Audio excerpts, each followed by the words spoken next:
So now let us consider one more example.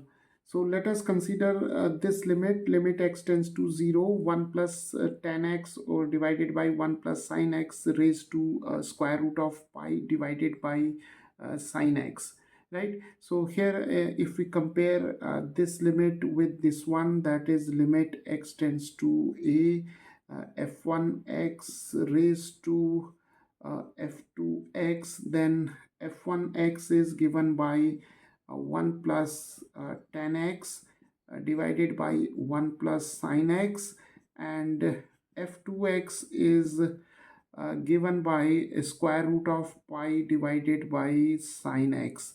And here the value of a is equal to 0, right? So we have to find out the value of this limit. So let us call this limit as L, and here let us first find L1, that is limit x tends to a f1x. So we have limit x tends to 0, and for f1x we have 1 plus tan x divided by 1 plus sin x. So now this limit can easily be evaluated, because we can write limit x tends to 0, 1 plus tan x, and here we have limit x tends to 0, and here we have 1 plus sin x. So now we have 1 plus limit x tends to 0. Here we have tan of x, and here we have 1 plus limit x tends to 0, and here we have sin x. Now see, when x tends to 0, then tangent of x also tends to 0, and similar is the case with sin x.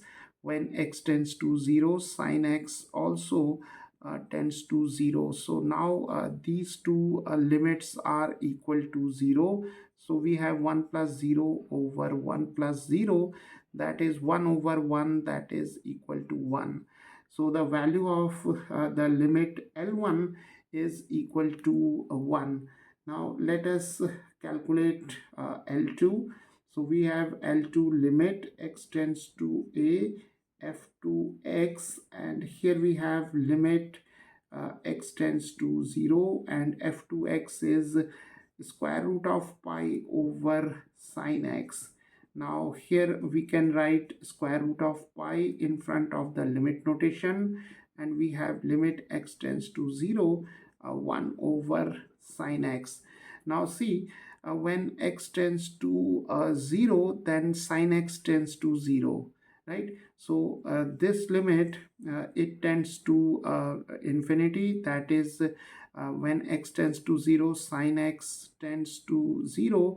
So 1 over sin x, it tends to infinity or not defined, right? So here we have square root of pi, and here this limit is not defined. So we have L2 is tends to infinity, that is L2 is not defined, right? So these two functions f1x and f2x satisfies the condition, that is L1 is equal to 1 and L2 is not defined. So we have just seen that whenever we have a limit of this sort, then L1 is equal to 1 and L2 is not defined, then the value of this limit is given by e raised to a limit x tends to a, and here we have f2x multiplied with f1x minus 1, right?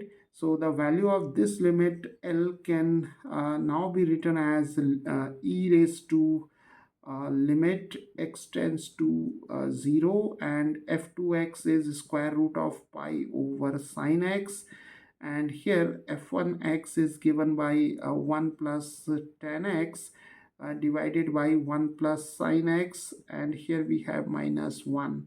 So now we can simplify. Here we can write a square root of pi, and here we have limit x tends to 0, and here we have 1 over sine x, and simplifying this term we have 1 plus tan x minus 1 minus sine x, multiplying this 1 with 1 plus sine x, and here we have 1 plus sine x, and here this one and this one get cancelled, and we have e raised to square root of pi, limit x tends to 0, and here we have 1 over sine x.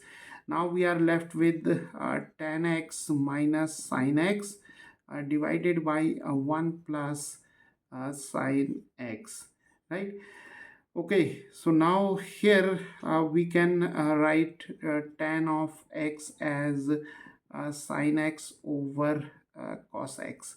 So we can now write e raised to square root of pi, limit x tends to 0, and we have sine x over cos x minus sine x, and in the denominator we have sine x, and here we have 1 plus sine x. So now we can cancel this sine x by taking sine x common in the numerator. We have e raised to square root of pi, limit x tends to 0, and we are left with 1 over cos x minus 1 divided by 1 plus sine x.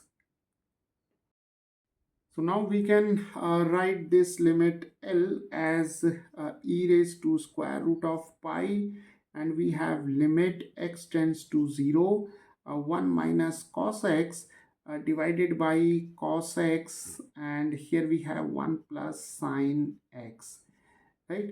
Okay, now see when x tends to 0, then cosine of x tends to 1, because cos of 0 is equal to 1, and when x tends to 0, sine of x tends to 0, because the sine 0 is equal to 0.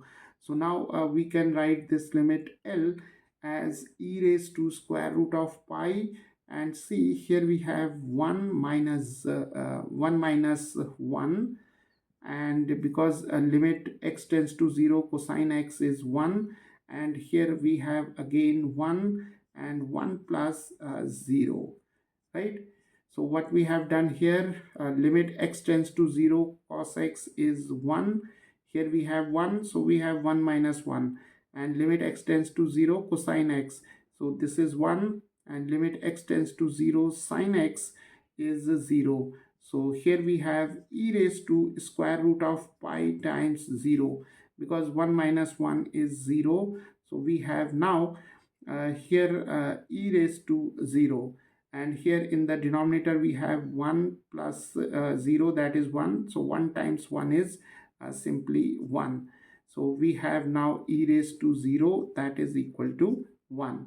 So the value of this limit L is equal to 1.